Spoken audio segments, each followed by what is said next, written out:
भाऊजी हम आ गया हूँ। आती हूँ। ये लीजिए। आज बहुत लेट हुआ।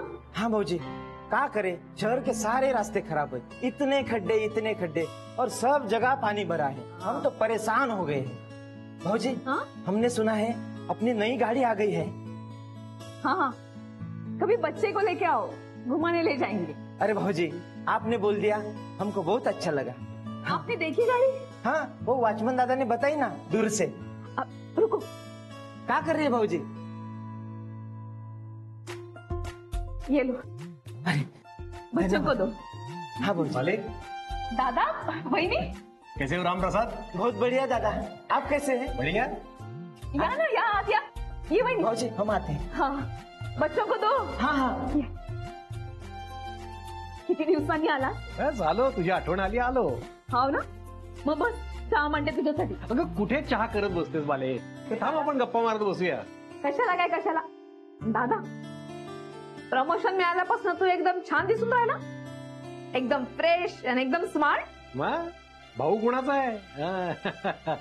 हा आता बहिणीला भावाची आठवण येत नाही ही गोष्ट वेगळी. दादा असं काय रे म्हणून राहिलास तू?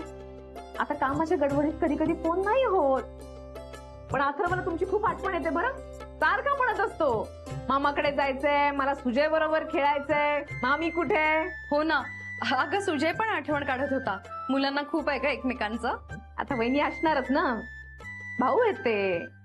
पण बाले छान वाटलं तुझ्याकडे आल्यानंतर. दादा तू येणार होतास हे आधी कळवायचं नाही का? अगं काय कळवायचं त्यात, मी काय पाहुणा आहे का? हा तसं नाही, काहीतरी छान बेत केला असता. हल्ली भेटीगाठी होत नाही. हो ना, मीच म्हणाले यांना, अहो जरा राधिकाकडे जाऊन येऊयात.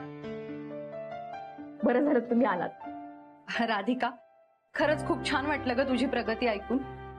म्हणजे हे सांगत असतात ना मधनं मधनं, खूप छान वाटतं. आणि अपराधी सुद्धा वाटतं. खरंच मी खूप चुकीचं वागले तुझ्याशी, म्हणजे मला आता त्याचा पश्चाताप होतोय. मी यांना म्हणाले पण, बहिणी अगं मला माहितीये तू मला मोठ्या मनानं माफ करशील, पण मला खरंच पश्चाताप होतोय. मी किती वेळा तोच विषय उघडत बसणार आहेस? दादा जाऊ दे ना तो विषय.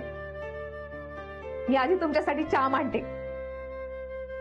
वा बढिया, आज खूप दिवसांनंतर बालीच्या हातचा चहा प्यायला मिळणार. हा म्हणजे मी काय घरी चहाच देत नाही ना. आई आई कशात? सगळं ठीक आहे ना?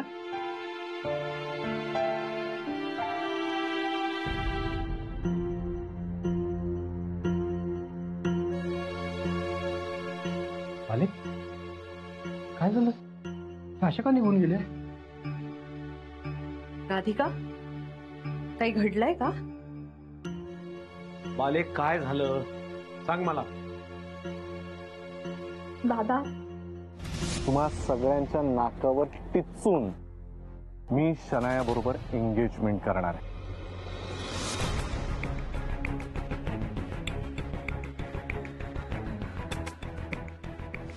फालतू बडबड ऐकायला माझ्याकडे वेळ नाहीये.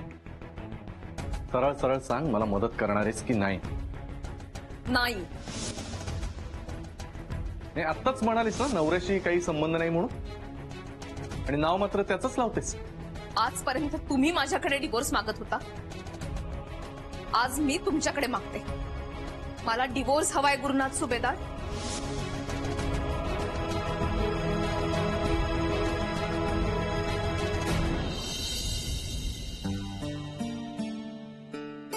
गुरुच्या आईची अवस्था कठीण आहे हो. खरंच बघवत नाही अगदी त्यांच्याकडे, सारख्या रडतात बिचाऱ्या. त्यांना ना हे डिवोर्स प्रकरण अजिबात आवडलेलं नाहीये. राधिकाला सारखं समजावून सांगत असतात. अहो काल तर चक्क वसंतरावांशी खोटं बोलून बाहेर गेल्या कुठेतरी, आणि सांगितलं आमच्याकडे येत आहेत म्हणून. हो बाई, मग काय आमच्याकडे आल्याच नाहीत त्या. मग गेल्या कुठे? काय माहित कुठे गेल्या. गुरुच्या नावाचा सारखा जग चालू असतो हो. मला वाटतं गुरुला ना त्यात चोरून भेटत असतील बाहेर. भाबड्या आहेत बिचाऱ्या. त्यांच्या परीनं त्या घटस्फोट थांबायचा प्रयत्न करतात. कुठल्याही घरात बघा ना, लग्न मोडायची वेळ आली जर तर नातेवाईक आई वडील लग्न मोडू नये म्हणून प्रयत्न करतातच ना शेवटपर्यंत. अहो सगळं खरं आहे, पण त्या दोघांना जर पसंत आहे, त्यांना जर डिवोर्स घ्यायचा आहे, तर आपण काय करणार? एवढ्या तेवढ्या कारणावरनं घटस्फोट घ्यायची पद्धत नाही ना आपल्या संस्कृतीत. खरं आहे तुम्ही म्हणताय ते, पण गोम अशी आहे की हे एवढं तेवढं कारण नाहीच आहे. अहो पण काळ बदलतोय, काळानुसार संस्कृती वगैरे शब्दांचे अर्थही बदलतात ना. आपण काय करणार त्याला? कठीण आहे, सगळं कठीण आहे. अगं राधिका, दूध.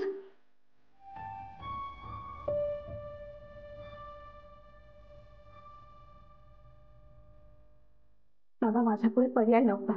बाले, इतकं सगळं झालं आणि तुम्हाला एकदाही काही बोलली नाहीस?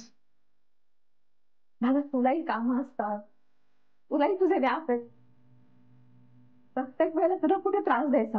अगं त्रास कसला त्यात? आम्ही काय परके आहोत का तुला? असं नाही बहिणी, बघ, म्हणजे अजूनही तुम्हाला माफ केलेलं नाहीस. पण यात खरंच तसं काही नाहीये.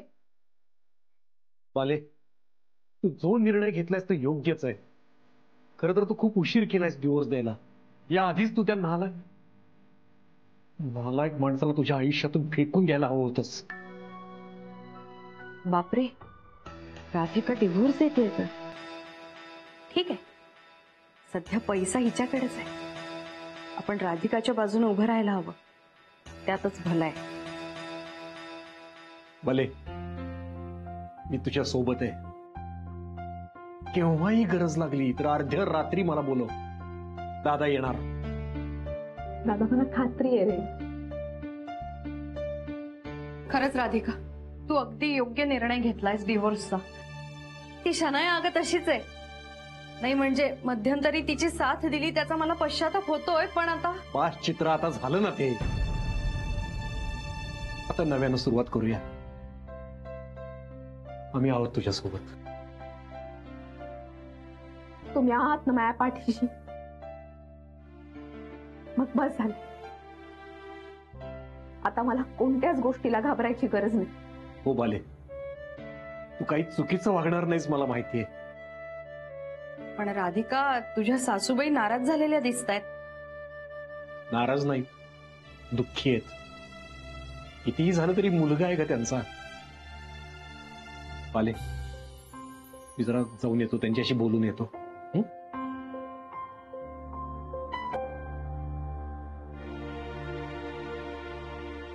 राधिका, काळजी करू नकोस. हे बघ, सगळं तुझ्या मनासारखं होणार आहे. आई, हा ये.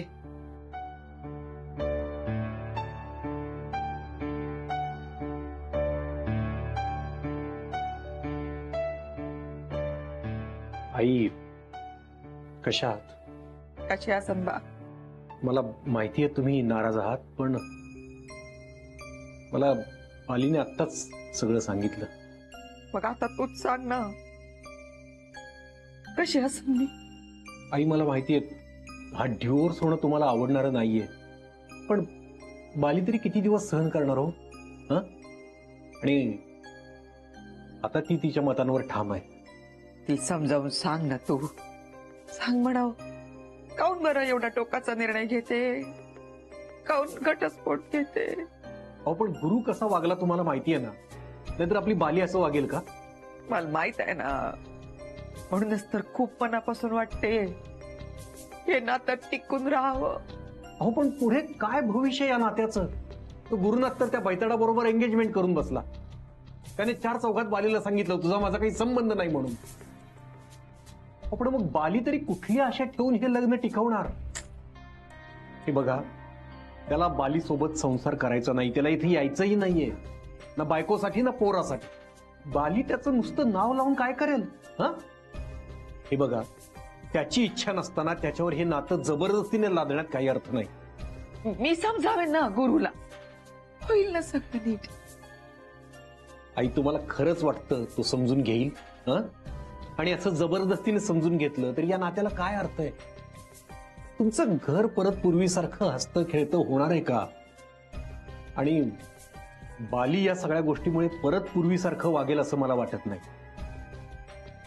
हे बघा आई, तुम्हाला असं वाटत असेल की बाली चुकतीये, पण मला सांगा, बाली तरी या घटस्फोटामुळे आनंदी होईल का हो? हं? कदाचित ती यासाठी हे सगळं करत असेल की तुमच्या मुलाचा मार्ग मोकळा होईल, तो आनंदी होईल. काऊन बरं शिरीष तू असा बोलत आहे? असं नाही ना बोलू. मला वाटलं तू मोठा भाऊ म्हणून बालीला समजावशील, नको असं करूस बा. पण तू तर घटस्फोटाचं समर्थन करून राहिला, ती बाजू घेऊन राहिला. हे बघा आई, मी बाजू घेत नाहीये, मी सत्य परिस्थिती सांगतोय. अहो, ज्या माणसाला त्याच्या बायकोसोबत राहायचंच नाहीये त्या माणसासोबतचं नातं ती बाई तरी किती दिवस सहन करेल? मला एक सांग बरं शिरीष, त्या बालीच्या जागी तुझी पोटची पोरगी असती तरी तू असंच बोलला असता का? हो, कारण मला डोळ्यांनी स्पष्ट दिसते आई की गुरुनाथचं नाव लावून माझ्या बालीच्या वाट्याला फक्त दुःखच येणार आहे.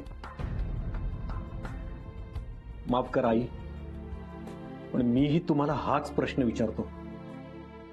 माझ्या बालीच्या जागी जर तुमची स्वतःची मुलगी असती तर तुम्ही तिला हेच सांगितलं असतं? तिला असं जबरदस्तीने नांदायला पाठवलं असतं? हे बघा, गुरुनाथची आई म्हणून नाही, पण माझ्या बालीची आई म्हणून तिच्याकडे पहा आणि मला सांगा, काय केलं असतं तुम्ही?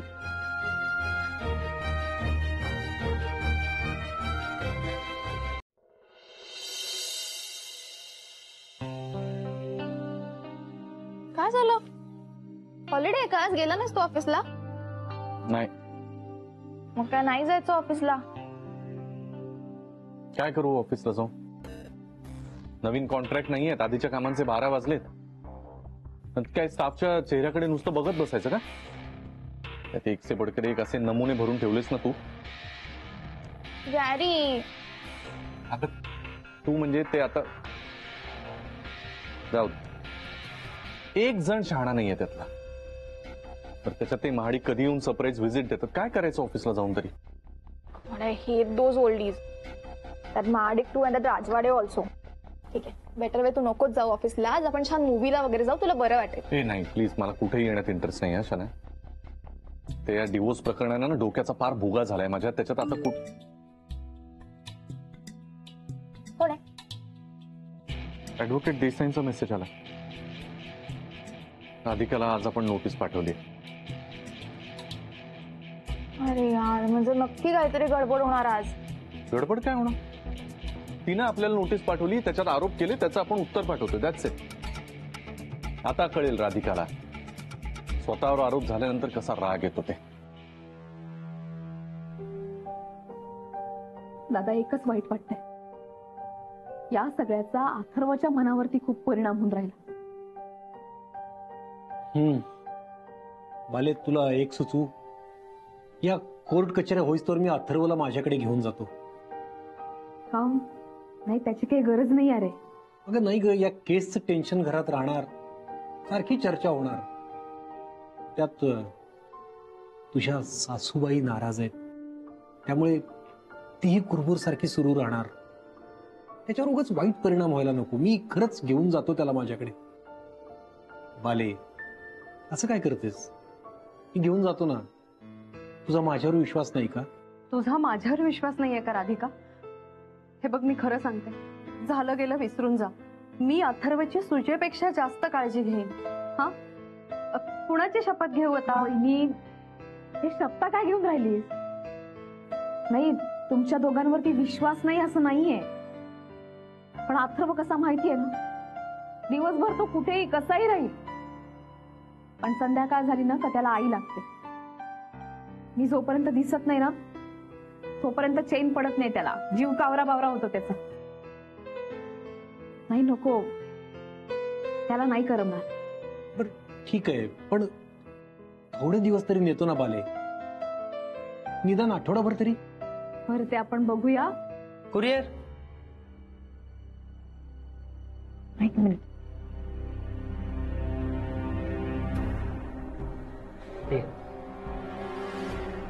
इथे जाई का?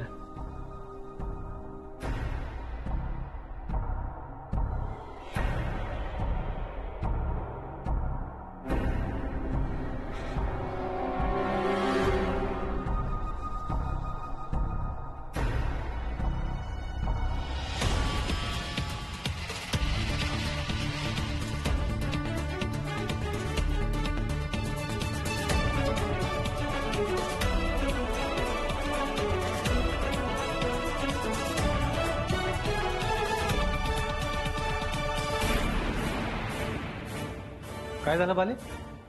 काय ते?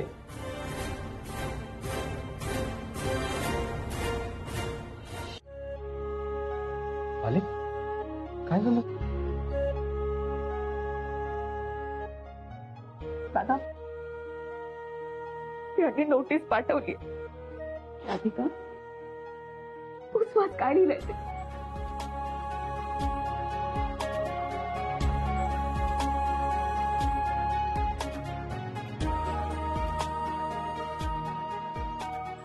बाले हे काय आहे? भीषण आहे.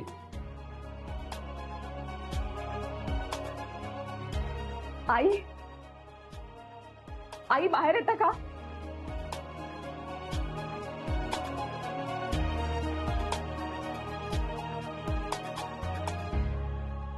काल गुरुनाथने बालीच्या नोटिशीला उत्तर पाठवलंय.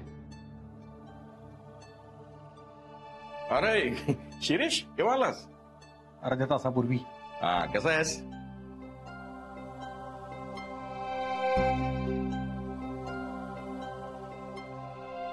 काय झालं? कुरिअरने नोटिसीचं उत्तर आलंय. गुरुनाथने वाटेल तसे आरोप केलेत बालीवर. कसले आरोप? आई खूप आरोप केलेत त्याने. म्हणे बालीने त्याला खूप त्रास दिला, त्याला उपाशी ठेवलं म्हणे, त्याचा सतत अपमान केला, त्याच्यावर वॉच ठेवला, त्याच्यावर संशय घेतला, डिटेक्टिव्ह त्याच्या मागे लावले म्हणे. हे शेजाऱ्यांना ऑफिस मधल्यांना हाताशी धरून त्याला जबरदस्तीने घराबाहेर काढलं. घराच्या कागदपत्रांवर जबरदस्तीने सह्या घेतल्या म्हणे त्याच्या. एक बायको म्हणून तर तिने तिची कर्तव्य पार पाडली नाहीतच, पण आई म्हणूनही ती बेजबाबदारपणे वागली असं म्हणणं आहे त्याचं. हे बघा ना अजून काय लिहिलंय ते. तिच्या बेजबाबदारपणामुळे अथर्व 2 वेळा हरवला. मीच त्याला कसा बसा शोधून काढला. नवरा म्हणून मी माझी सगळी कर्तव्य पार पाडली, पण तिने माझा मानसिक छळ केला. तिचे वागणे पाहता तिचे मानसिक संतुलन ढळले आहे. तिला मानसोपचाराची गरज आहे असं त्याला वाटतं.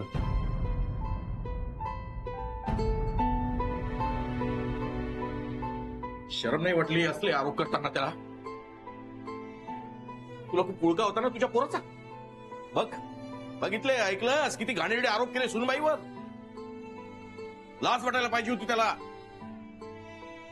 बाद झालं सुनबाई, खूप सहन केलंस तू. आता नाही. त्याला म्हणावं खूप मुक्ताफळं तू उधळलीस. त्याला म्हणावं आता मी सोडणार नाही तुला, आणि सोडायचंच नाही. सुनबाई आपल्याला नको आहे त्या म्युच्युअल कन्सेंटवर डिवोर्स. आता त्याला कोर्टात हरवूनच डिवोर्स घेऊ. कळू दे सगळ्यांना तो गुरुनाथ किती खोटारडा आहे, किती बेगडी आहे तो. त्याला त्याच्या प्रत्येक कर्माचा, त्याच्या प्रत्येक शब्दाचा पश्चाताप व्हायलाच पाहिजे. बाबा यांनी माझ्यावर किती आरोप केले ना तरी मी सहन करेन, पण अथर्वच्या बाबतीत मी कमी पडले, आई म्हणून कमी पडले, हा आरोप मी कदापि सहन नाही करणार. यांनी माझ्यावर नाही, माझ्यातल्या आईपणावरती संशय घेतलाय, माझ्या मायेवरती संशय घेतलाय. आता नाही मी गप्पा बसणार. आता काहीही झालं ना तरी ही केस कोर्टात उभी राहणारच. मी ती लढणार. देवाच्या दारात न्याय आहे हे नक्की सिद्ध होणार.